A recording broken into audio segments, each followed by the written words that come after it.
Fala, construtor, mais um episódio aqui do nosso ObraCast, que roda no canal da Jovem Pan São José dos Campos.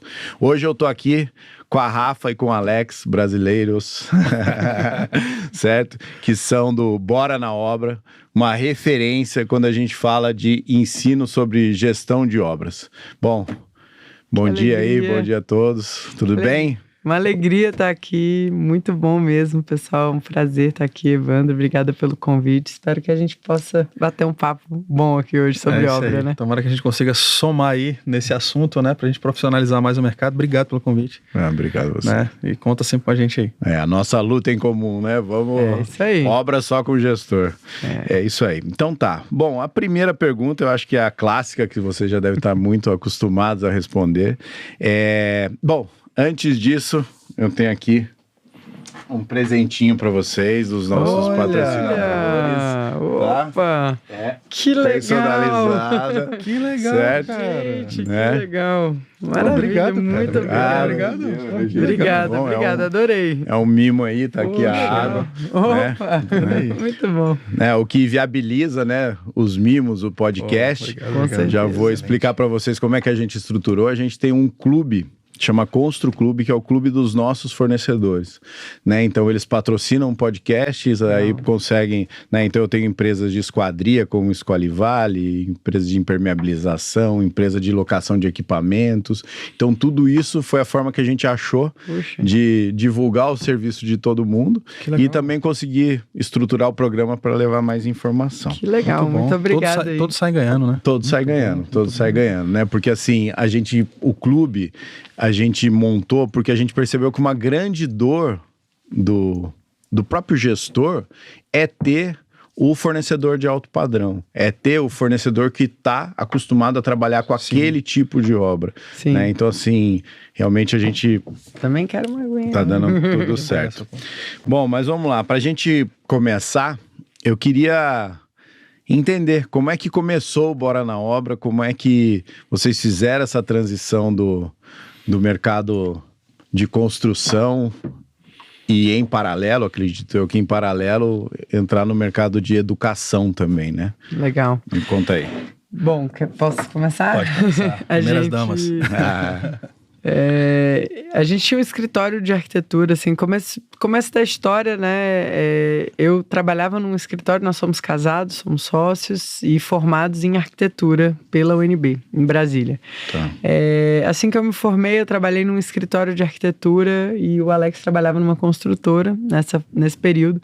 E a gente tinha uma filha pequena, eu estava com muito pouco tempo para me dedicar a ela, por conta das demandas do escritório, e decidimos, nós dois, que eu ia sair do escritório para ficar em casa e fazendo alguns projetos de casa, né, para poder ficar mais com a minha filha. Nesse meio tempo, uns 2, 3 meses depois dessa decisão, a construtora que o Alex trabalhava teve um embargo judicial na obra, fecharam o setor dele e ele foi literalmente colocado no olho da rua. Ele tinha ali um valor que ele recebeu da rescisão e a gente não tinha muita opção. A gente precisava empreender, porque era uma época que não tinha tantas oportunidades, a gente saiu distribuindo currículo e realmente a gente teve que empreender. Com o nosso escritório de arquitetura, que era um sonho meu, na verdade, não era nem do Alex, a gente teve um desafio muito grande, que eram os construtores não executavam, não respeitavam o nosso projeto. Os nossos clientes, que na fase de projeto estavam felizes da vida com a gente, quando entrava na fase de obra, eles começavam a nos odiar. Tudo que acontecia de errado dentro da obra, a culpa era nossa, porque a gente não estava presente, então geralmente vão falar mal de quem, né? De quem não está na obra, de quem não está presente. Certo. E aí era aquela coisa, a culpa é do projeto, faltou detalhamento, isso aqui não está especificado, mas isso aqui não funciona. E de fato a gente tinha falhas de projeto, apesar de já naquela época fazer um projeto muito acima da média, e a gente começou a estudar. Então vamos lá, eu preciso entender mais de obra? Tá bom, vou fazer curso de obra. Eu cheguei a fazer curso de mestre de obras lá no Sindicato da Construção para poder entender mesmo como que funcionava o dia a dia das obras. E aí, num momento de quase, realmente assim, de desespero mesmo, porque o que um escritório de arquitetura precisa para sobreviver? Portfólio. O cliente chega e fala, me mostra o que você fez. Me mostra. E a gente tinha muitos projetos, mas nada pronto. E a arquitetura só é arquitetura quando ela vira obra executada. Só que para ela ser obra executada, a gente tinha que resolver esse gargalo. E aí começamos a estudar, eu particularmente melhorar essa parte de projeto. O Alex um dia falou assim, olha, do jeito que esse pessoal aí tá fazendo, né, tocando obra igual toca gado, né, toca gado, eu faço, e eu vou fazer melhor. E aí foi isso que aconteceu. Ele começou a fazer as nossas obras dos nossos clientes de arquitetura. Deu uma suavizada aí, né? No momento que eu falei esse negócio de que, né, fazer igual esse pessoal faz, aí eu faço melhor, né? Ela tinha chegado em casa chorando, entendeu? Porque, pô, pela milésima vez tinham feito tudo errado na obra, o cliente já estava nervoso ali naquela situação, prejuízo aparecendo, obra atrasada. Né? Aí ele falou, desse jeito aí... Desconfigurou o projeto inteiro, entendeu? Assim, então a gente perdeu o cliente, perdeu o portfólio, sabe? Aquele círculo vicioso da coisa, né? E ela também tinha tido experiência em construtora na parte de planejamento. Entendi. Só que aí isso foi depois, que aí você começou a fazer as obras, as obras começaram a funcionar do ponto de vista técnico, porque ele sabia muito, ele já tinha trabalhado muito em construtora, desde o início da carreira do Alex, ele foi ligado em obra, sempre. Ele nunca teve paciência. Eu lembro que no início do escritório eu falava, eu preciso que você me ajude nesse detalhamento. Ele falava, você não tá entendendo, eu tenho crise de ansiedade na frente dessa tela do AutoCAD, eu não dou conta disso, isso me faz mal. E aí eu falava, mas nossa, eu preciso de ajuda, então vamos contratar estagiário, porque ele era muito bom de comercial, de criação e tudo mais. Eu estudava muita parte técnica, sempre estava dentro das obras, trabalhei em órgão público também, diretoria de obras de governo e tal.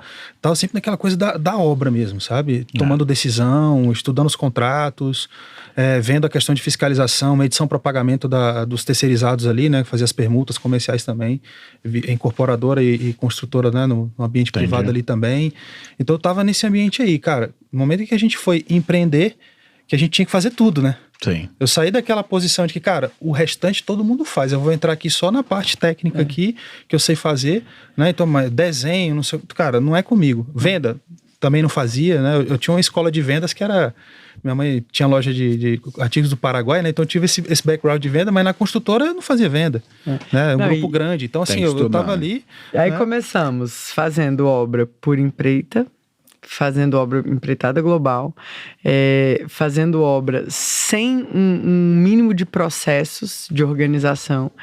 Aí o portfólio começou a aparecer, as obras começaram a ficar bonitas, então a gente tinha condições de colocar, né, um portfólio, só que os clientes começaram a ficar com raiva porque a obra estava atrasando, a obra estava custando mais do que era o planejado, aí a gente, muitas vezes, para absorver, ao invés de pedir aditivo, a gente absorvia aquilo ali, e a conta começou a ficar cara pra gente. Sim. Chegou ao ponto do Alex ter que vender, depois de gastar tudo que a gente tinha de economia, de tudo mesmo, ele ainda teve que vender uma moto, que na época era uma moto esportiva, era o sonho da vida dele essa moto, desde criança ele sonhava em ter essa moto, e foi um momento assim, foi o ápice, né, que ele vendeu a moto, pagou o resto de uma obra que realmente não era culpa nossa, foi um aditivo que o cliente não quis pagar. Ele falou, eu sou leigo, você tinha que ter visto isso, o substrato do piso estava horrível, teve que refazer o contrapiso. Várias coisas, parede fora dos quadros. Quis fazer a área de serviço que não estava inclusa, o detalhamento do projeto não estava bom, que não era, já não era mais um projeto nosso, era um projeto de outras pessoas. Já estava indicando a gente para fazer. Né? O grande problema, né, de uma das coisas que você falou aí, que eu acho que é um dos grandes problemas que eu vejo hoje na construção, a primeira delas é a comunicação, né? Que nem, por exemplo, eu comecei, quando eu vim para o ramo de casas de alto padrão, eu tinha participado, eu tinha sido cliente de uma casa de alto padrão. E aí eu passei por isso que você está falando. Ou seja, eu passei 1 ano discutindo, era uma reforma, na verdade, e que eu queria modernizar a casa. E era uma casa no litoral, onde estava começando a história de estrutura de aço, certo? Aí eu estudei estrutura de aço, falei, beleza, eu vou precisar ter manutenção, ter uma manutenção preventiva, mas se eu fizer a manutenção preventiva, tá tudo certo. Então, beleza. E eu queria um brise de madeira natural e que também, se fizer a manutenção preventiva, você não tem problema nenhum. Tanto é que a casa tá lá há 10 anos. Cara, quando eu chegava pros profissionais e falava pra ele, não, mas, o cara, isso aqui não vai funcionar. Eu falo, cara, deixa eu te explicar um negócio. Faz 1 ano que eu tô discutindo isso com o arquiteto. A gente não tá aqui discutindo se vai ter o brise em madeira ou se não vai ter o brise em madeira. Eu tô discutindo aqui como é que você vai fazer o brise em madeira, como é que você vai fazer. Então, o que eu percebi é que a falta de comunicação entre o arquiteto, o proprietário e a obra começa a virar uma briga de ego muito grande. É isso aí. Você entendeu? Ou seja, o construtor, entre aspas, o empreiteiro, ele se acha... faz bem pro ego dele te influenciar para não seguir o projeto. Isso é muito doido. É muito doido. Onde o papel, a coisa mais simples que tem hoje em dia com o 3D, né? Hoje em dia não, há muito tempo. É o quê? Quanto mais próximo do 3D ficar a sua obra, mais satisfeito vai estar o teu cliente. Com certeza. O que a gente mais enxerga lá, sem brincadeira, bom, posso falar um pouquinho mal de arquiteto? Não é mal, vai uma característica, né? Ou seja, o arquiteto, ele sempre tem uma linha de criação, né? Você sempre consegue, até porque os clientes vão lá por causa dessa linha, então ele não pode perder a linha dele, certo? Se o cara tá acostumado em projetar em madeira, não adianta você ir lá e pedir em aço, né? Vamos dizer assim. Então, a gente tem lá na nossa região arquitetos que seguiram, que a gente fez a casa, que ficou exatamente igual ao 3D, e o cliente que contratou o empreiteiro direto, sem gestor, e a casa é completamente descaracterizada. Né? Ou seja, hoje que os arquitetos estão com mais protagonismo, vamos falar assim, né? Sim. Hoje, né, pra gente que já está mais tempo no mercado, ou seja, lá atrás, o arquiteto não tinha esse protagonismo que ele tem hoje sobre o projeto. Tá muito natural o cara chegar numa obra que não tem gestão, numa obra que tá descaracterizada, isso, aquilo, o cara ir lá e tirar a placa dele. É isso aí. O cara fala, meu, calma aí, o que eu projetei pra você não é isso que tá aí. É um ciclo que não se retroalimenta, né? Exatamente. Então, o que a gente fez nessa história de comunicação? A gente começou, uma das premissas que a gente tem na empresa é o quê? Fidelidade ao projeto. A gente só muda, a gente só altera com a autorização do arquiteto, não é nem do proprietário. Você entendeu? Por quê? Porque o proprietário, às vezes, ele não tem essa noção. E o proprietário já deu ok quando o projeto foi para obra. Quando o projeto foi aprovado. Não, o arquiteto apresentou, etc. Claro, se o arquiteto tiver, porque aí, né, pode falar mal sim, porque tem uma galera que fica impondo as suas próprias vontades e o cliente não tá feliz com aquele projeto. Então, ele não pode executar uma coisa que ele não tá feliz. Então, a nossa linha de pensamento o arquiteto, ele serve o cliente, ele precisa atender esse negócio, eu não faço projeto em aço. Na nossa visão não existe isso. Se o cliente falar, eu quero em aço, ou se eu quero em madeira, eu vou fazer. Porque esse negócio, eu tenho uma linha, porque eu só faço projeto num estilo. Eu não acredito nessa arquitetura. Na verdade, eu acho que isso é um dos grandes maus que causam a má fama dos arquitetos hoje no Brasil. Que arquiteto é estrela, que arquiteto viaja na maionese, que arquiteto não escuta o cliente. No pós-pandemia, né, vamos falar assim, um arquiteto não trabalhar em cima do budget do cliente beira a falta de responsabilidade. É verdade. Porque assim, acontece. Né? Porque acontece assim, muito, sem brincadeira, a gente tem casas de, sei lá, R$4.000 o metro quadrado, que fechou depois, né? Porque a gente não vende o preço por metro quadrado, mas a gente faz a conta depois de pronto. E eu tenho casa de 9. Sim.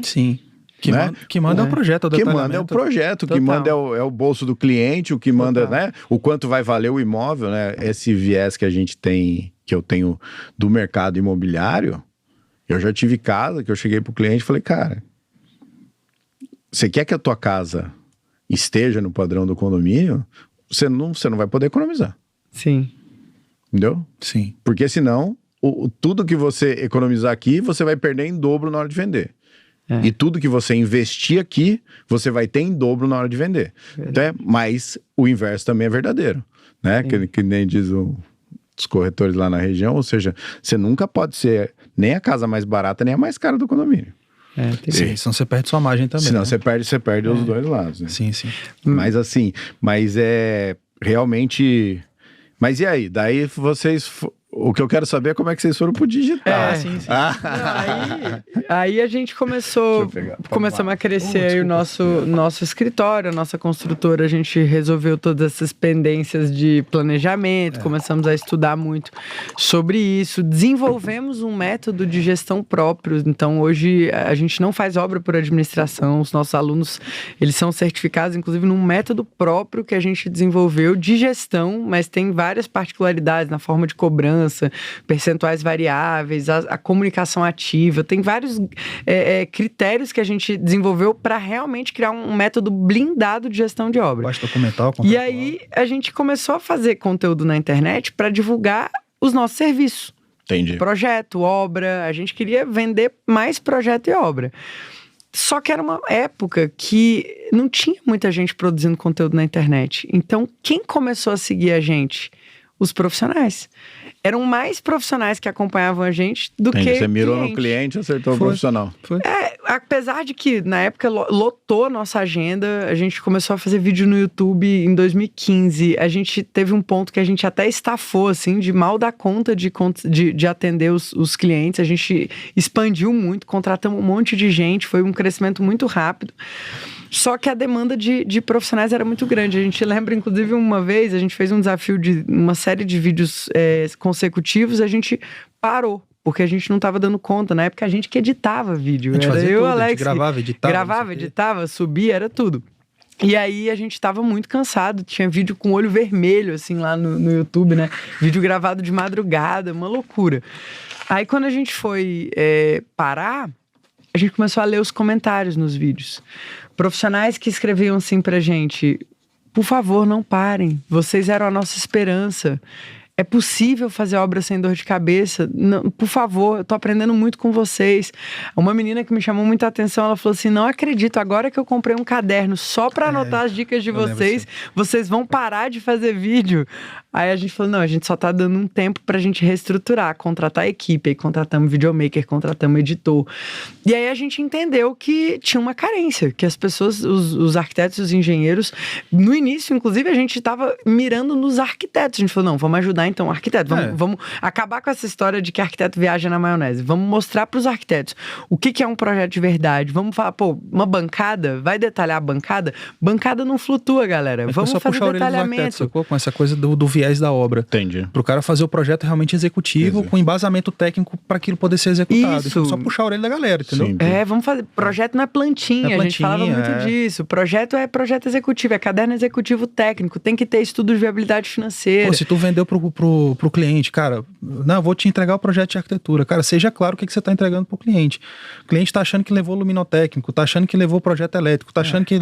O cliente sai da reunião achando que contratou tudo que precisava. Aí ele chegava na nossa construtora com aquele projeto de outro escritório, eu olhava e falava assim: cara, isso aqui não dá pra executar. Não, mas o arquiteto disse que me vendeu o projeto projeto executivo. Não, e o pior de tudo, né, que tem um arquiteto que a gente é muito próximo, acho que eu fiz 11 ou 12 obras dele, e que eu falei: cara, o teu contrato tá errado. Exato.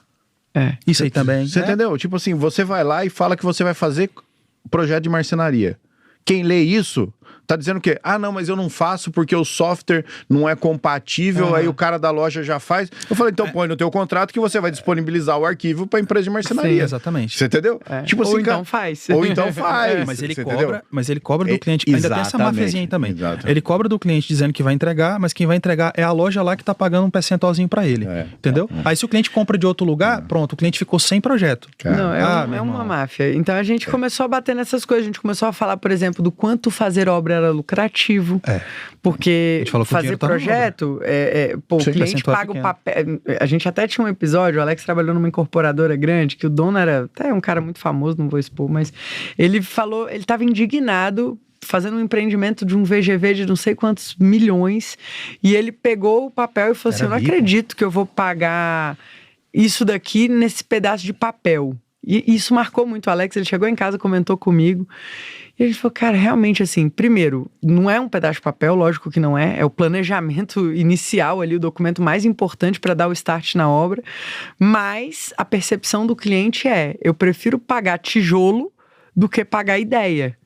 Então, o dinheiro tá na obra. Paga desenho. As pessoas, hoje a gente vende projetos a 80 mil reais, 100 mil reais. A gente tem alunos que vendem projetos de 150 mil reais, porque a gente está num mercado mais de alto padrão. Mas a verdade é que de 100 mil reais eu tenho uma margem de lucro de 30, 40, 50% no máximo. É um negócio como outro qualquer. Agora a gente vai falar de obra. Esse mesmo projeto que gera, vamos supor, vamos pegar um projeto médio, uma casa de alto padrão brasileiro, né? Porque tem o alto luxo, que é onde a gente hoje está mais, obras de 6 milhões a 10 milhões, mas vamos pegar obras de 1,5 milhão, 2 milhões. Você vende um projeto ali por 20, 30 mil reais. Aí você vai fazer a obra. Na gestão dessa obra, você vai ganhar mais uns 150, 200 mil reais. Pelo menos, por baixo. Então, assim, a gente está falando de potencializar os ganhos dos arquitetos que já estão com o cliente na mão. O cliente já confia nele. Ele já pede a indicação. Ele já fala, quem vai construir? Aí o arquiteto não construiu. Eu vou indicar alguém. Aí indica alguém que vai lá, vai meter o pau no projeto, vai falar que deu tudo errado e no final ainda vai ser a culpa do arquiteto. Não, tipo assim, o arquiteto ele não constrói, não acompanha a obra, não visita a obra. Tipo assim, cara, eu terminei essa parte aqui, eu tenho medo, cara, ojeriza de obra. Alguém vai executar isso aí então pra mim, mas a gente incentivava, né, tipo assim, cara, era muito doido. Tipo assim, cara, o cara forma em arquitetura, em algum momento ele acha que ele vai viver sem relação nenhuma com a obra. Ou o contrário, né? Aí o mais ambicioso olha pra obra, fala, caraca, mas eu cobrei 20, 30 mil, a construtora vai me cobrar 150, eu não vou aprender, mas eu vou fazer uma parceria que o cara vai me pagar. Cara, já virou comissão, já virou todo... Não, tá errado, entendeu? Não, eu sou a favor disso. Não, o cara vai lá, ele estuda e faz. Agora, se associa. É saber fazer. Ou se associa, mas ele pega um pedaço do serviço. É uma outra empresa, assim. entra no risco junto. Exatamente. Cara, agora, essa construtora aí, eu sou sócio, eu faço parte desse negócio. Exatamente, eu vou acompanhar e o cliente quer isso. No fim do dia, o que o cliente quer é o 3D. É a solução. Ele quer a obra pronta. Ele quer o que ele comprou virtualmente. Ele quer pronto. E quanto mais o arquiteto tiver envolvido, mais fácil isso acontecer. Tanto é que os arquitetos que a gente tem maior parceria são os que a gente chama mais para discutir os projetos, ou para discutir a execução, vamos chamar assim, né? Vamos dizer assim, que é o que o cara quer isso, ele quer que fique... Ele quer participar. Ele quer, exatamente. Tem que querer participar. E aí, nessa jornada, a gente começou a fazer conteúdo, falando, não, vamos falar com o arquiteto, então, vamos ajudar os arquitetos. Começaram a vir os engenheiros. E a gente pensava assim, gente, engenheiro não vai ter preconceito porque nós somos arquitetos. E não tiveram. Tiveram. Não, tiveram. Teve uma galera que teve, até o nosso sócio, pô. Eu não vou ouvir essas histórias, né? A gente tem livro, né? Não, mas você lembra a quantidade de engenheiros que começaram a nos seguir? Sim. Logo na nossa primeira turma, é aquela coisa, a gente já tinha alunos engenheiros, que foi uma grande surpresa pra gente. Mas a gente só... Cara, a questão é a seguinte, né? Sempre tá com pedra em árvore que dá fruto, né? Então a gente começou aquela exposição, aquela coisa toda. Logicamente, mercado de engenharia tem, né? Igual você falou, arquitetura e engenharia tem aquela questão do ego, né? Assim, quem são esses dois meninos para querer me ensinar de obra? Então a gente tomou porrada até de fogo amigo. Pô, meu sogro tem 40 anos que faz obra, né? Trabalhou na Encol, foi presidente do Sindicato da Construção do Distrito Federal e tal. A gente começou com essa coisa de fazer conteúdo. Né? De fazer conteúdo digital, não sei o que, ensinar os profissionais e tal. E falou, o que vocês dois estão querendo inventar a roda agora? Cuidado, vocês estão aí fazendo essas coisas, vocês têm que falar tudo direitinho, vocês estão pesquisando direitinho. Ele ficava todo preocupado com isso. Que na verdade, eu vou até antecipar uma das coisas que eu tava aqui para eu perguntar para vocês, é que na verdade é essa transformação do ensino como um todo, né? Sim. Vamos dizer assim, qual que é a verdade? Por que o engenheiro quer saber sobre conteúdo de obra na internet? Porque na prática... Ele não aprendeu, a faculdade não ensina. Nada. A faculdade não ensina, a faculdade não explica direito o que é uma tabela de laje, né? Que hoje não existe mais, mas já existiu. Né? Não explica esse tipo de coisa, não explica tempo de escoramento, não, sabe? Ou se explica de uma forma que eu não lembro de ter visto na faculdade. Nem eu. Você entendeu? Então, você entendeu? Sabe? Então, assim, qual que é a verdade? Esse novo formato de ensino, ele chegou para ficar, em muitos casos, né? Vou falar uma besteira aqui, qualquer coisa eu corto. Mas, por exemplo, tem gente se estruturando de forma tão profissional na internet, que tem formações, cursos na internet, que já vão ser mais valiosos para alguns segmentos do que a própria formação convencional. Sim. né? Sim. Vamos dizer assim, vou falar de um ramo que a gente está inserido aqui e que eu posso falar por ignorância, né? Porque eu não conheço, eu não estudei para falar. Mas, por exemplo, quando você vai... O cara que sai do marketing é a mesma coisa da internet. Se ele sair da faculdade da internet, não, da engenharia. Se ele sair da faculdade de marketing hoje sem ter feito um curso de copy, sem ter feito o curso... Ele vai ficar fora do mercado, ele vai ficar só com uma teoria que não serve para nada. Exatamente. Né? E o inverso também é verdadeiro. Né? Também não adianta ele só fazer o curso de copy e achar que é formado em marketing. Né? Então, assim, essa nova junção, a teoria com a prática, né? Ou seja, vocês que trabalham com quem já se formou, ou seja, teoricamente ele já chega com a teoria. Sim. A teoria pode estar... Capenga. Tá fraca, né? Porque, né, vamos dizer assim, eu paguei a minha faculdade com o meu trabalho, então eu sei que quando você chegava no horário da aula da faculdade, você chegava mais para descansar do que para estudar, né? Vamos dizer assim, do que o contrário, tem muita gente nessa situação. Agora, quando ele tem essa capenga, mas ele vai para a prática, ele potencializa tudo isso. Ele preenche todas as lacunas, né? Exatamente. E assim, isso aí que você falou é um dado de mercado, tá?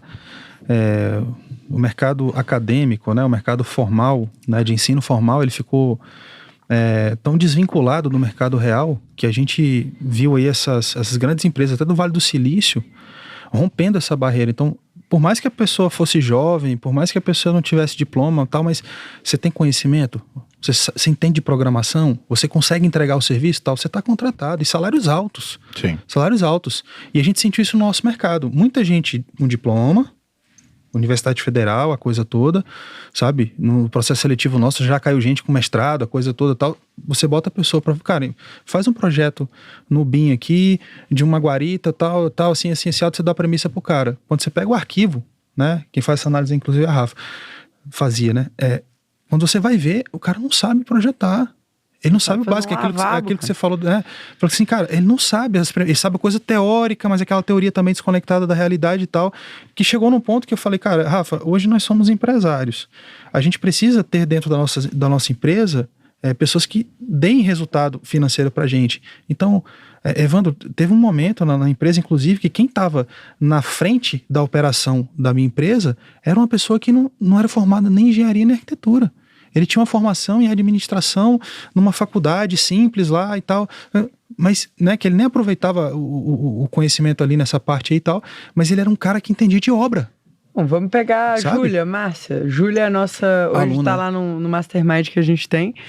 Ela é construtora, ela é formada, acho que em pedagogia. Letras, sei lá, alguma coisa assim. Tá no Mato Grosso, né? Não. Ela é Tocantins. Tocantins. Tá faturando mais de 1 milhão por ano fazendo obra, e obras de alto padrão. Esse ano ela vai bater, assim, tá arrebentando. Não é dinheiro de empreita, não. Ela tá botando 200, 300 mil no bolso ali dela, pra ela. E é uma mulher, olha isso, é uma mulher mais velha. Começou depois já é avó, começou depois de muitos anos. Ela teve uma questão familiar ali com a saúde do marido, que sempre foi o provedor, e de repente ela falou, eu preciso resolver. Gostava muito de obra, eles construíam para venda, como investimento. E aí ela começou a seguir a gente, falou, vou fazer o curso desse pessoal aqui. Montou um império, ela tem hoje um monte de funcionário, botou os funcionários para fazer todos os nossos cursos, e ela começou, é empresária, tá na obra, vê os stories dela lá, ficou orgulhosa, porque ela bota na obra mesmo, tá lá todo dia. Então é uma coisa que não depende do diploma. E assim, e a facilidade, né, que nem, por exemplo, assim... Antes a gente tinha um hábito, né? Você ia pra faculdade, estudava quando tinha prova. Não existia essa facilidade, esse interesse pelo estudo, né? O digital, ele tem essa vantagem, ou seja, né? Você tá ouvindo um podcast sobre o teu assunto, você tá estudando. Você tá, né? Você tá se interagindo, vendo um conteúdo de YouTube, você tá estudando. Ou seja, você tá num curso que você vai viajar e tá o tempo inteiro estudando. Então, assim, ficou mais fácil se diferenciar, ao meu ver. Eu acho que quem tem esse viés de a qualquer tempo ocioso, estudar, ele realmente lá na frente vai fazer uma diferença muito grande, né? E aí volta para as questões de... Vamos lá, tem o ensino teórico, né, acadêmico, aí tem o prático, vamos chamar isso, e depois entra os comportamentais. Ou seja, quando você soma essas 3 coisas, por que... Ai, mas quem deu certo na minha sala foi a turma do fundão. Por quê? Porra, por quê? A galera mais gente boa, né? É mais gente boa, é o comportamental, é aquilo lá. Eu brinco pro pessoal, eu ia pro fundo pra descansar, cara. Pô, você trampou o dia inteiro. Você chegou lá, né? Assim, todo mundo acha que vida que eu tinha na época de corretor de imóveis é fácil, mas, cara, qual que é a maior dificuldade para quem trabalha no comercial, para quem faz vendas? Trabalhar a ansiedade, ou seja, você tá lá com um imóvel lá, tá vendendo uma casa de alto padrão lá, mandou a proposta, o cara não deu o aceite, você vai para aula. Você tá pensando na proposta que tá rolando ou você tá pensando na aula, né? Então assim, o comportamento da galera do fundão, no fim do dia, é o que todo mundo busca hoje. E que hoje você tem muito mais acesso, hoje fica muito mais fácil isso. É a galera que faz o network, né? É a galera que faz o network, assim, sem brincadeira. Assim, eu tenho um colega meu de faculdade, entendeu? Que no último ano de faculdade estava no 3º prédio. Aí os caras vêm falar, nossa, mas o cara... Eu falo, cara... Há 20 anos atrás, faz 20 anos que eu me formei, há 20 anos atrás ele já estava já estava faz no muito jogo, mais, 25 anos. Exatamente. Então assim, mas é aquilo lá, pagava para fazer trabalho, fazia não sei o quê, ou seja, ele estava no rolê dele lá. É uma quebra de paradigma muito grande disso aí que você está falando, cara, é que a formação nossa é aquela coisa da Revolução Industrial, né? Então a pessoa, a gente é formado, né? A gente é treinado ali para ser uma peça em alguma engrenagem de algum motor que já existe por aí. Então, você forma engenharia e arquitetura para trabalhar no escritório de arquitetura ou em alguma construtora fora ali do mercado. Você não é ensinado a empreender, você não é ensinado a liderar, você não é ensinado a gerir as coisas, né? Então, a pessoa até faz piada, fala assim, cara, você vai formar administração de empresas, mas para administrar a empresa dos outros, nunca a sua própria. Sim. Né? Então, o que aconteceu com esse nosso mercado aí, cara? Houve essa disrupção, né? Então, a galera do fundão, né? Igual você falou, cara, a galera do fundão é a galera com coeficiente emocional alto, o cara sabe se relacionar, né? Aí você vê pesquisas que dizem o seguinte, que, cara, mais de 80% dos profissionais que têm digamos assim, esse sucesso profissional, a base do sucesso do cara está na questão de se relacionar com pessoas, sabe? Lidar com pressão, né? Trabalhar em equipe, né? Até aquele livro Como Fazer Amigos Influenciar Pessoas traz muito esses dados, né? Que, cara, os profissionais que hoje estão liderando o mercado, que estão bem posicionados, né, nas empresas, etc., lógico, tem que ter o conhecimento técnico, tem que ter, é importante que tenha, mas entenda que esse conhecimento técnico, ele pode ser, sim, contratado, sabe? O que vai fazer você furar a bolha?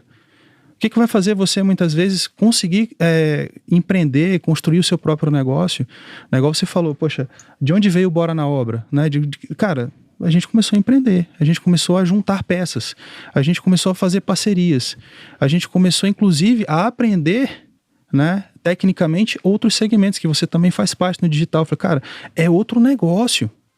Tem nada a ver. A equipe que trabalha com a gente no digital não tem nada a ver com a equipe que trabalha na parte de obras sabe? Claro, expertises, né? Diferentes, né? Importante deixar claro que a gente não deixou de fazer projeto, não deixamos de fazer obra e nem pretendemos deixar, para não perder esse viés prático, porque tem muita balela real, na internet. Né? Então, na verdade, muita gente me questiona, porque vocês criaram um nome, mas eu me baseio na internet com o meu nome mesmo, Evandro Rosa, certo? E o que acontece na prática? Muita gente me questiona em relação ao meu sócio na consultora, né? Sim. E você sabe como é que eu estruturei o meu negócio?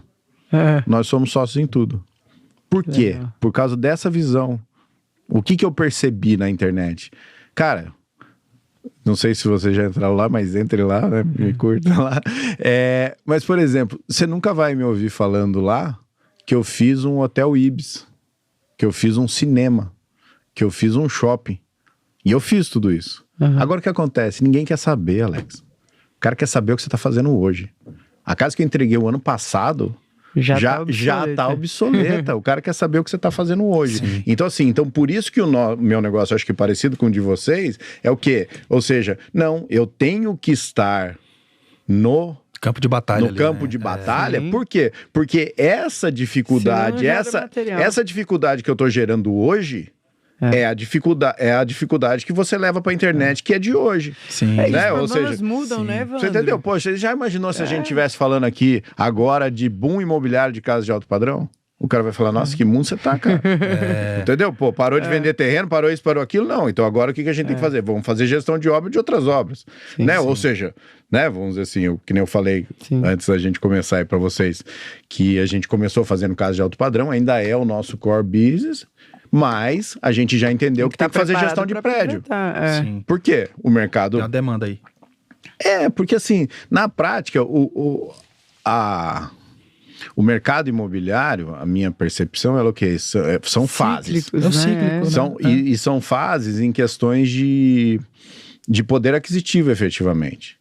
Né? Ou seja, a gente teve com a pandemia, terreno em baixa, preço em alta, isso, aquilo, muita gente que surfou essa onda e que conseguiu se sobressair em relação ao patrimônio, mas que na verdade não era o patamar dele. Sim. Agora voltou tudo ao normal. Qual que é a verdade? A verdade é que morar numa boa casa em condomínio não é para todo mundo. Certo? Então assim, eu acho que a gente vai voltar para esse momento. E aí o que vai acontecer lá na minha região, pelo menos ao meu ver, o mercado de apartamentos vai voltar com tudo. Sim. Você entendeu? Sim, Por quê? sim. Porque se o cara não consegue... Ele quer um upgrade. Se ele não consegue mais ir de um apartamento de 100 metros direto para uma casa... Depois do apartamento de 100 metros, ele vai comprar um de 150 para depois ir para casa. Isso está acontecendo mesmo. Você entendeu? Ou seja, o degrau ficou mais distante. Ficou mais distante. A gente estava lá em Barra do Garça agora, né? E visitando um grande amigo nosso lá e tal. A gente na pracinha ali, tomando um açaí lá, é quente pra caramba, né? E tal. Aí, pô, uma torre lá subindo lá, etc e tal. E falou assim, cara, o pessoal vendeu aí mais de 90% no lançamento da torre. Sim. Sabe? E o mercado... Cara, assim, apartamento, esse aí que você falou. A gente tá há muitos anos batendo nessa tecla de que quem tá como profissional atuando no mercado de pequenas e médias obras não tem tempo ruim. Basta saber navegar. Então a gente tem, por exemplo, hoje a gente tem no nosso lá como clientes casas, apartamentos, franquias que a gente atende no Brasil todo, comércios, a gente atende assim, uma diversidade de clientes que na verdade tem um perfil do cliente, mas esse cliente tem vários negócios. Ele às vezes tem um caso específico, o cliente construiu a casa dele, depois construiu um apartamento, reformou o apartamento do pai, fez a sede da empresa dele, agora está fazendo casas para investimentos. Então tem uma estabilidade, vamos dizer assim, porque a estabilidade ela não existe, né? Mas o mercado de pequenas e médias obras, dinheiro não some, ele muda de mãos. Eu defendo lá o seguinte, eu vou até pegar o papel aqui. Na minha cabeça, como é que eu entendo? Casas do zero, vamos chamar assim, independente do tamanho, certo? O que te traz? Te traz teu salário, teu prolabore, tua retirada, te traz a estabilidade, vamos chamar assim, certo?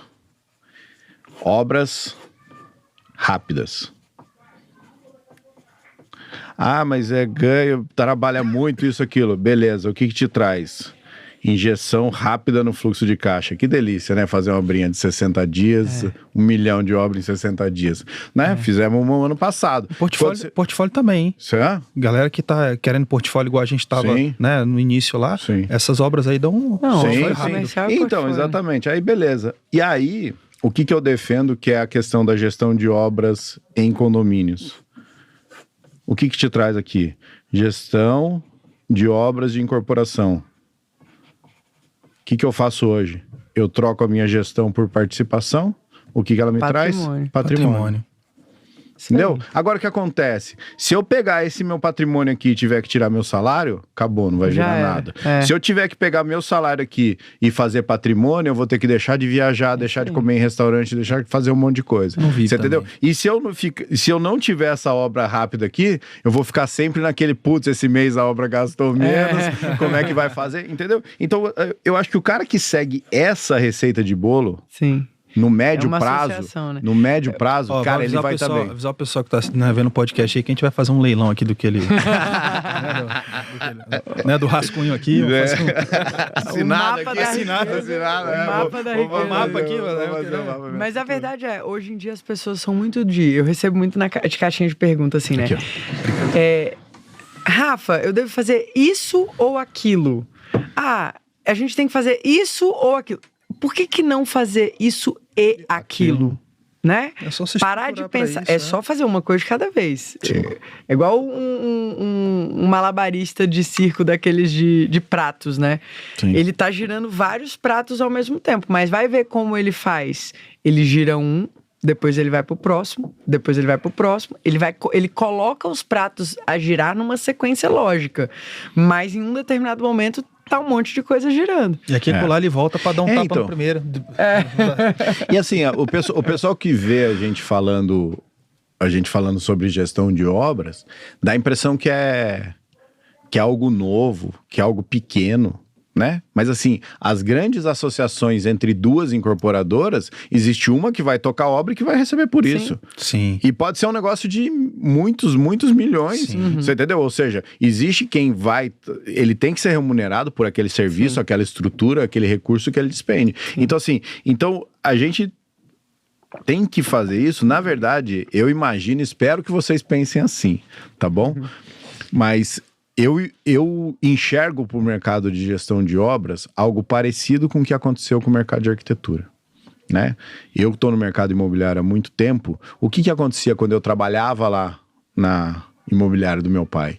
Existiam as casas feitas por arquiteto e as casas feitas pelo próprio proprietário que contratava alguém só para assinar, as casas feitas por engenheiro e que foram ficando em desuso. Hoje em dia, se você for ter, eu acho que nos condomínios, vamos dizer assim, 100% das casas tem um arquiteto, muito perto de 100% tem um arquiteto que desenvolveu o projeto.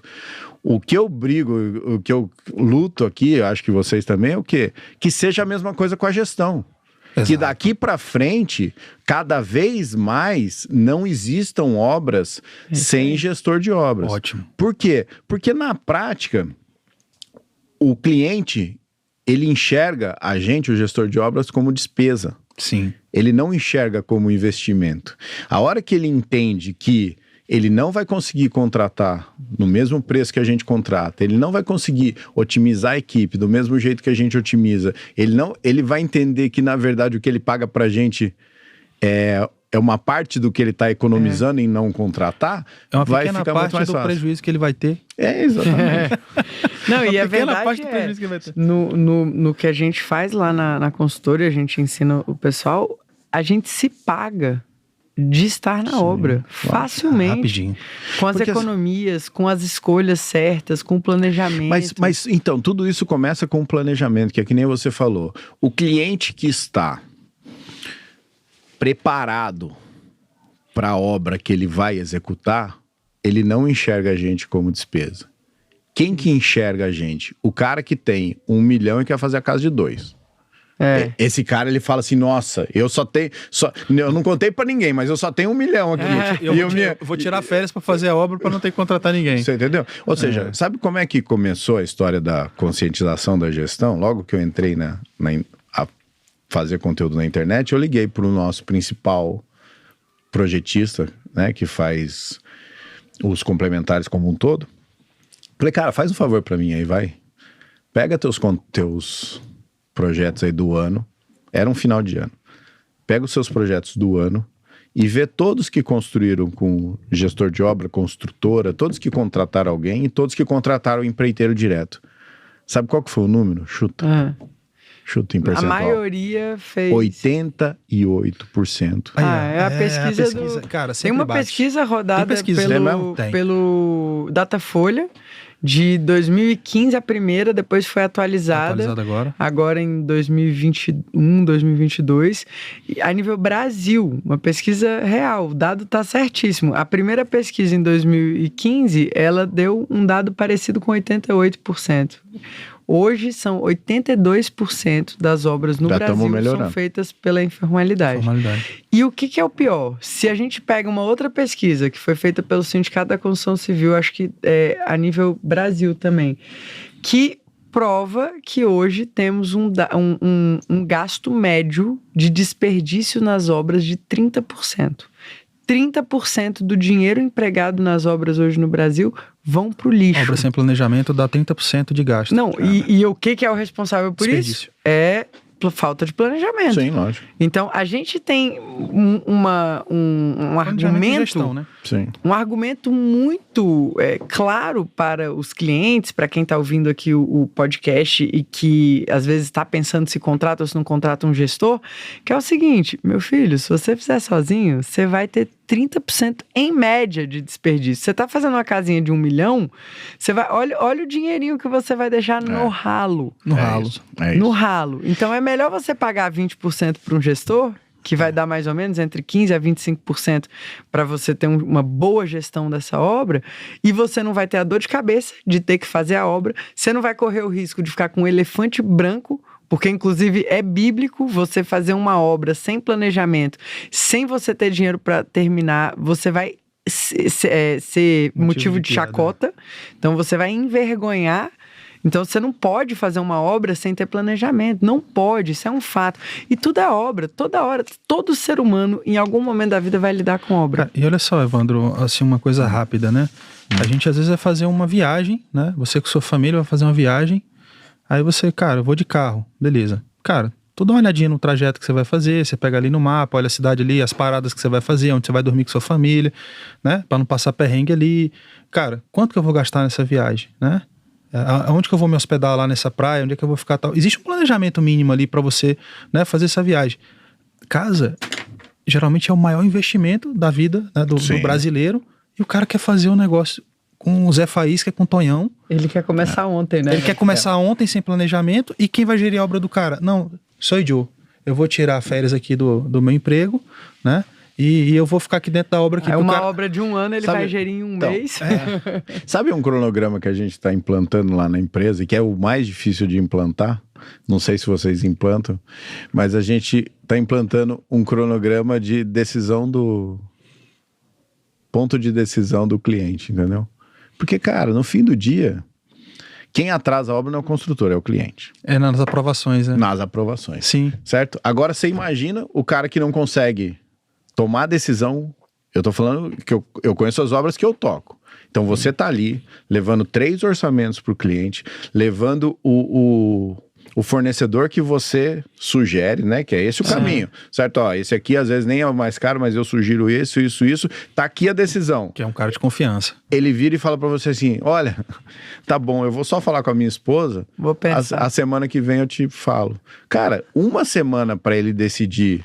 E a obra tá lá. A obra tá lá, certo? Aí uma semana é rápido. Aí quando chega uma semana lá no prazo de entrega, uma semana é dele. Então, às vezes, assim, o que a gente tá conscientizando os clientes? É o seguinte, cara, a gente tá aqui para doutrinar você a fazer a tua obra. Sabe como é que um dos maiores argumentos que eu uso na parte de venda, lá quando eu vou vender obra, é o seguinte: chama o cliente, fala assim, nossa, bonito é o projeto, né? Quanto você acha que vai custar? Quanto você acha que vai valer? Ah, vai valer 4 milhões. É mesmo? Puta, que legal. Quanto você pagou no terreno? Paguei tanto. Quanto você vai pagar do negócio? Certo? Ou seja, isso aqui, para esse padrão de obra, normalmente dá 1 milhão a menos. Normalmente a conta do cara vai dar 3 milhões de custo aqui para custar 4 milhões. Normalmente é isso. E que não tá errado. É o mercado mesmo, né? Ó, é das primeiras vezes que a gente tá se encontrando, eu não sei qual é o teu negócio. Mas é fácil ganhar 1 milhão lá? Não é. Em nenhum negócio é fácil ganhar 1 milhão. Em nenhum negócio. De lucro, né? De lucro, sim, certo? Sim. Então o que eu falo? Eu falo, cara, a gente vai ter o quê? A gente vai ter um ano de desafio aqui, de trabalho meu e seu, para você ter 1 milhão de resultado. De resultado. Mas existe a tua parte. Sim. Existe o teu negócio. Então, assim, esse posicionamento do gestor é importante. Sim. Porque é que nem você falou, quais são as maiores dificuldades que eu tive lá no meu começo de carreira? Foi o quê? Eu tentei adequar o que o cliente esperava para a minha forma de trabalhar. Por que o cliente quer o preço fechado? Porque ele quer se planejar, porque ele quer economizar, porque ele quer tudo isso. E ele quer que alguém seja o garantidor. O garantidor, você entendeu? Por quê? Agora, poxa, então assim, o que a gente tem que explicar como gestor é exatamente se posicionar nesse sentido. Olha, tá aqui, o lucro, o resultado positivo aqui, entre o valor de venda e o custo, ele é teu, então o risco é teu. Exato. Você entendeu? Ou seja, a gente teve lá, eu fiz assim, eu não sei quando que vocês eliminaram o preço fechado da vida de vocês, eu eliminei na pandemia. Você entendeu? Mas eu fiz obra. A gente eliminou antes, graças a Deus. A gente eliminou lá em 2015. Eu tenho casos que a casa vale o dobro do valor gasto e eu teve que pagar do bolso pra terminar. Tive que pagar do bolso pra terminar. Você entendeu? Quando acontece um negócio desse, você nunca mais faz. O cara fala assim, não, mas é preço fechado. Cara, preço fechado eu não faço. Tem uns alunos nossos que você falou agora, eu lembrei, durante a pandemia, eles para pagar prejuízo de obra, né, de aumento de preço, eles tiveram uma dívida de mais de 700 mil reais, venderam a casa, foram morar na casa da sogra.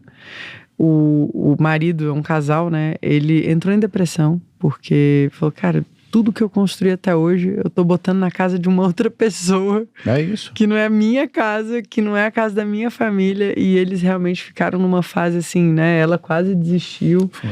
E de fato, assim, é mudar um paradigma, é se posicionar, né? Tem gente que fala assim, mas como que eu vou vender se o mercado inteiro vende por empreita, preço fechado? Como é que como é que o meu cliente vai aceitar? Cara, é o seguinte, você não faz de outra forma. Simples assim, é você escolher que se o cliente não topar, aquele não é seu cliente.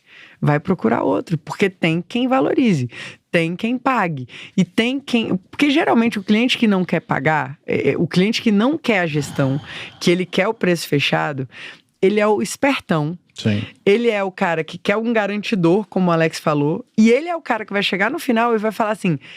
mas não me vem com aditivo não, porque eu sou leigo. Eu não tinha como saber. Você que tinha que ter visto isso daí. Mas o preço do aço aumentou 300%. Mas eu não tenho culpa. Eu sou leigo. Pior que isso aí é ele não querer aditivo, mas ficar botando um monte de serviço, né? Vira Jaque, né? Já que você tá aqui... Cara, ele começa a pedir um monte de coisa a mais na obra... Que, não, no final a gente vê. No final a gente acerta. No final a gente acerta. E aí não libera a medição e aí você se lasca, assim, né? Eu vou... Tem gente desonesta. Cara, tem gente que é o que você falou, ele é o espertão. Eu tive 2 casos que a gente fazia o quê? A gente deixava a maior parte da gestão, entre aspas, mesmo algumas coisas da gestão, para depois. Entendeu? Cara, eu tenho 2 casos que, putz, somados aí daria pra eu estar com um carro mais novo e eu não tô. Sim. Porque chegou na hora, o cara falou, não, mas é que eu não acho certo, porque não foi você que escolheu, foi o arquiteto. Mas tá no contrato. Não, mas você entendeu? E aí, cara, qual que é a verdade? O mundo real. O mundo real é o seguinte, quando você faz errado, você vai pagar o preço. E quando você... Então, o que a gente faz hoje é o quê? A gente não faz. A gente anda na frente da receita. Eu não sei como é que vocês fazem lá, mas eu faço uma retirada mínima, o percentual está combinado, e uma retirada mínima mensal. Né? E no começo da obra, essa retirada mínima fica positiva para a gente, e depois ela se iguala, e depois quando ela passa, eu começo a receber além da retirada. Por quê? Porque, infelizmente, a gente tem que se proteger do cliente que está mal intencionado, assim, sabe? Ou seja, porque ele acha que no fim do dia, ele vê a gente como custo, não como investimento. Essa que é a verdade. Eu acho que assim, é proteger do cliente mal intencionado ou proteger, cara, de coisas que podem acontecer. O cliente no meio do caminho querer desistir de construir, o cliente no meio do caminho ter algum tipo de desafio financeiro, um imprevisto mesmo, uma questão de saúde, o que quer que seja.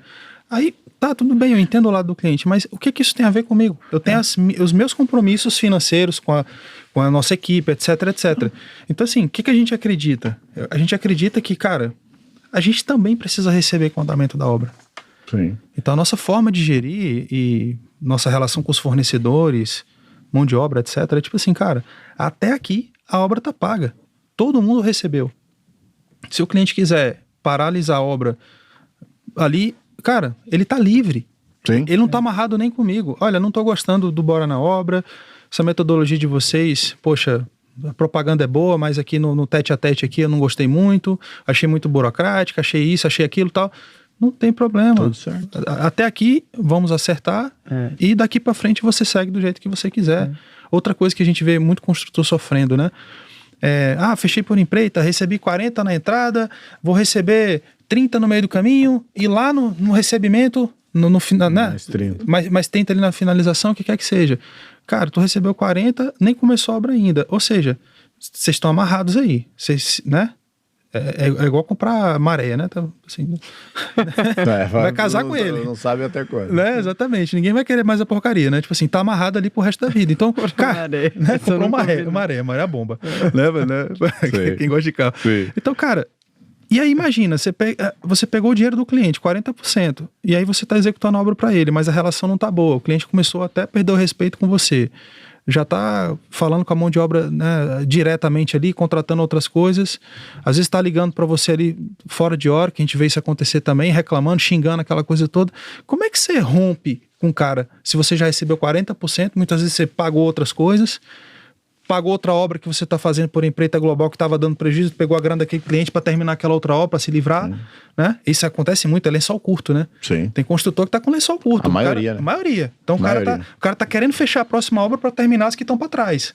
Entendeu? Às vezes fechando a preço de banana só para pagar a folha. A folha de pagamento, entendeu? Assim, cara... Ou seja, se ele chegou nesse ponto, o preço de banana dele é prejuízo, né? Porque o preço cheio já gerou prejuízo.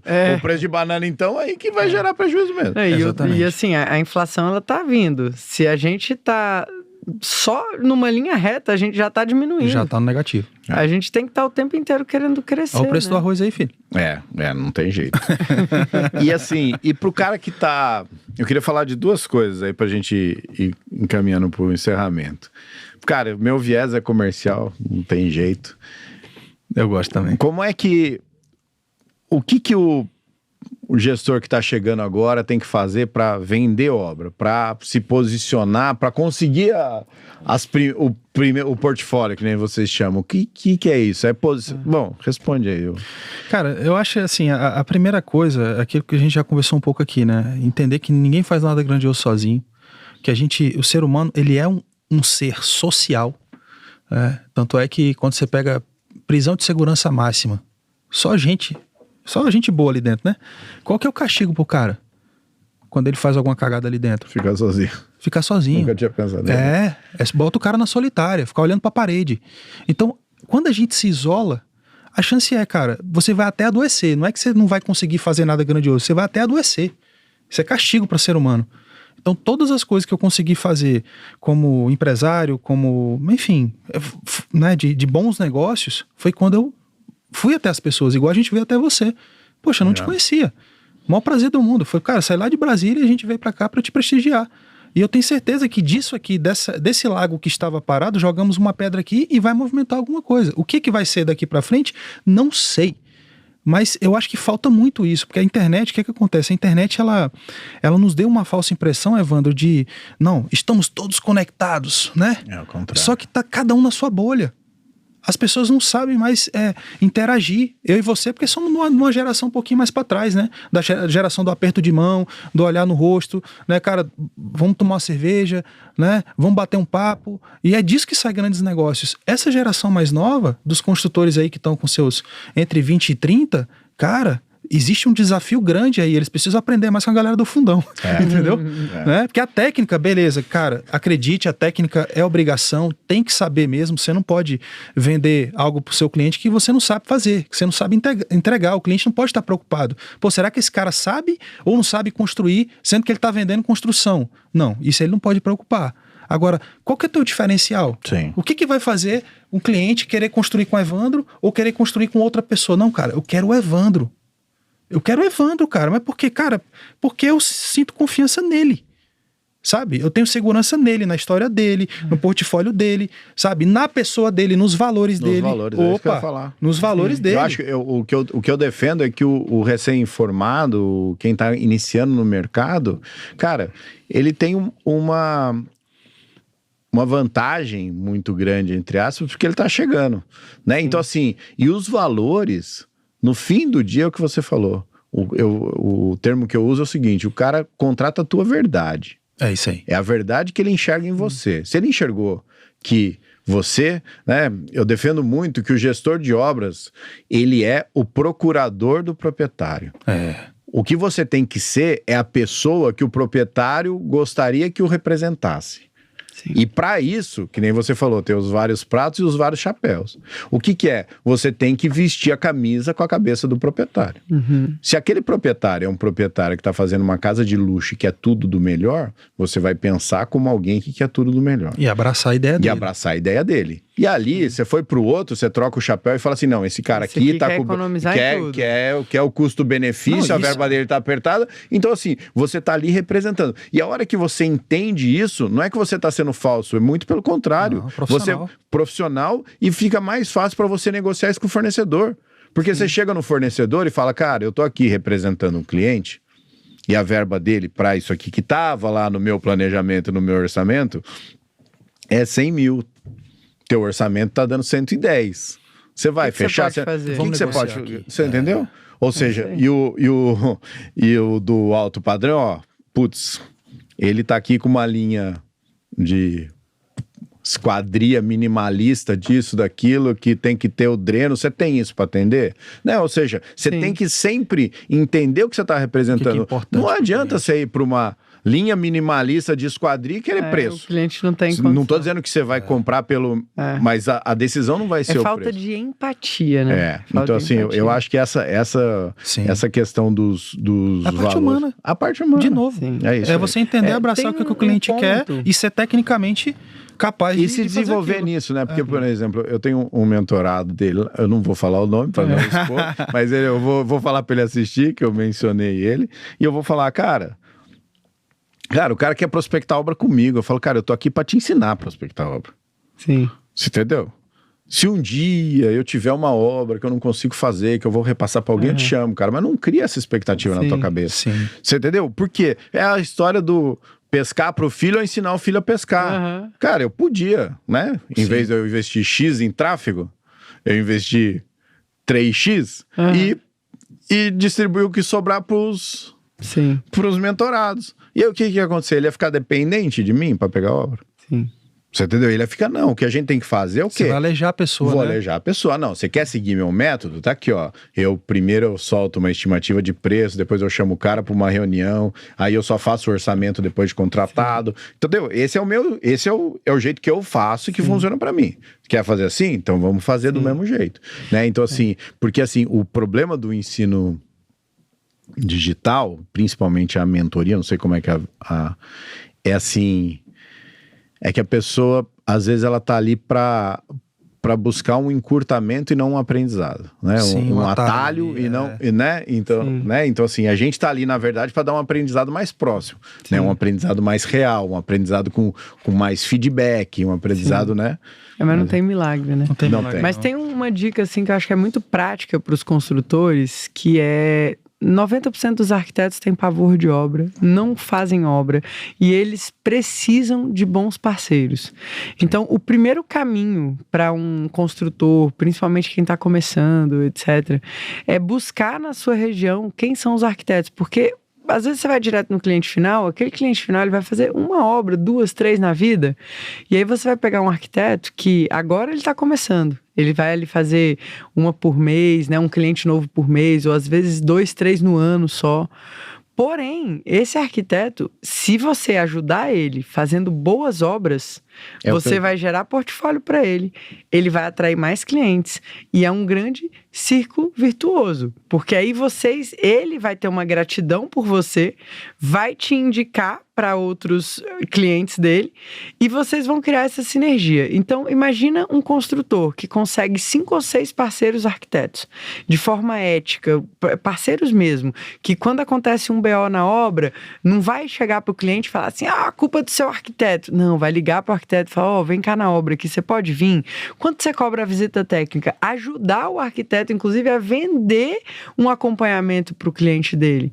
Fala, vou precisar de você na obra, quanto custa a sua visita técnica? Ninguém precisa trabalhar de graça. Não. O mercado ele vai funcionar muito bem quando todo mundo estiver ganhando. O cliente ganha, o construtor ganha, o arquiteto ganha e os fornecedores ganham. É o ganha, ganha, ganha, ganha. Tem que todo mundo ganhar. Tem que ser bom para todo mundo. Não, com certeza. E assim, o que eu percebo nessas parcerias que nem você falou? Sabe qual é o ponto mais forte que a gente tem hoje dentro da construtora é pós-obra. Ninguém quer fazer pós-obra. Não tem. Eu tenho a sorte, né? O Rosalvo, meu sócio aí, que ele tem um viés de tipo, cara, não tá funcionando, eu quero consertar, eu quero deixar tudo certo. Entendeu? Então, assim, esse viés, por quê? Então a gente já tem um monte de futuros clientes. Por exemplo, a gente trabalha um dos produtos nossos com essa história. É o quê? A gente cria SCPs para construção de casa e vende cotas de investimento, porque muita gente quer entrar no mercado imobiliário, né? É um sonho do brasileiro construir para vender, mas você assumir essa bronca, esquece, fora o capital, tem todo o negócio dele ser o dono, risco, né? O risco dele ter que tomar a decisão, dele ter... Então, quando ele tá num grupo, tudo isso, mas... Dilui, né? Isso. E aí, o que a gente faz? Cara, eu tenho gente que tá hoje no meu grupo de investidor, tá? Porque ele era amigo de um outro cara que eu construí a casa, que também tá no grupo, e ele construiu com outro construtor que não foi atender ele, e eu fui lá atender ele. Sim. Eu não sei se foi por gratidão, não só sei que ele tá no grupo. Mas ele virou e falou, pô, se o cara nem construiu a minha casa, veio aqui me ajudar na manutenção... Mas é o que eu te falei, reciprocidade. Você foi lá apertar a mão do cara, ajudou o cara. Exatamente. A gente criou A palavra pós-obra, a palavra manutenção é muito pejorativa, né? Então, assim, o que a gente... Já aperta o coração. Já aperta o coração, você já fica com uma cabeça assim... Então, você não acha... Você não acha que, tipo assim, que em um mês o cara vai estar com a casa toda funcionando, com a Alexa dele chamando, com, você entendeu? A tomada... Então, o que a gente criou na empresa, que é legal também? A gente criou, assim, existe a manutenção, quando que começa o pós-obra? O pós-obra começa 3 meses após a entrega. Legal. Entre a entrega e esses 3 meses, a gente tem uma fase que a gente chama de adequação ao uso. Legal. Cara, ali a gente ganha todos os clientes. Que legal. Por quê? Bom. Porque ali a gente chama o cara... É só comunicação, né? Não, a gente chama... Tecnicamente a gente tem que ir lá pra resolver do mesmo jeito. Você entendeu? Mas ali eu falo pro cara, não, aqui eu vou já ajudar... Tá no planejamento, eu vou ajudar você a botar a tua Alexa pra funcionar, eu vou chamar o cara da tua... E assim, só lembrando, a gente faz a gestão da obra e depois a gente faz a gestão do pós-obra. Sim. Não é responsável, não é que porque o cliente ele não tá preocupado em pagar o eletricista para ir lá pôr mais uma tomada. Ele só quer que alguém chame o eletricista, vai lá e coloque essa tomada a mais. Ele não tá se opondo a pagar. O que ele não tem é o tempo e o conhecimento para fazer isso. Então, esse ponto nesse período, você entendeu? Cara, você ganha o cliente assim por fazer o que já era a tua obrigação. Você só deixa ele à vontade, porque às vezes ele não te pede, porque ele tem medo de te incomodar. Então já fala, a obra já foi entregue, eu vou me virar, só que aí ele fica com aquela angústia, né? Exatamente. Você entendeu? E são coisas simples, né? Muito legal, parabéns. Muito bom, muito bom. Tá certo? Mas Show. Foi muito bom. Se quiser deixar aí o Instagram, o canal no YouTube, todos os canais seus. Legal. Como é que o pessoal te acha? Quiser falar mais alguma coisa, fiquem à Bora vontade. na obra no YouTube, bora na obra no Instagram. E a gente também tem um conteúdo mais pessoal ali no perfil pessoal, né? Alex Brasileiro e Rafa Brasileiro.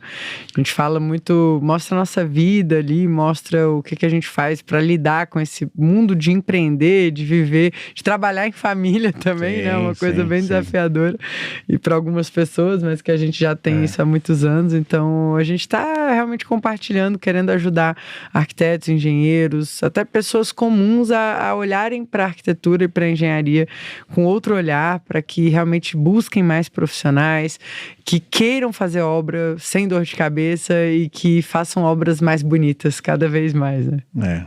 E eu acho que a gente tem que, né? Eu acho que o principal motivo de querer que vocês viessem aqui é porque realmente eu acho que, sei lá, quem sabe um dia, do mesmo jeito que tem o Conselho Regional dos Engenheiros e Arquitetos, a gente tem alguma coisa sobre gestão de obras, que a gente tem associações, que a gente divulgue, né? Tem pouca gente, mas já tem bastante gente falando e fazendo, né? Então que a gente fortaleça essa comunidade, esse ganha-ganha, porque o que a gente precisa é conscientizar todo mundo que precisa ter gestor na obra, né? É isso aí. Demais. Obrigado. Obrigado, Evandro, pelo convite. A alegria estar aqui no ObraCast.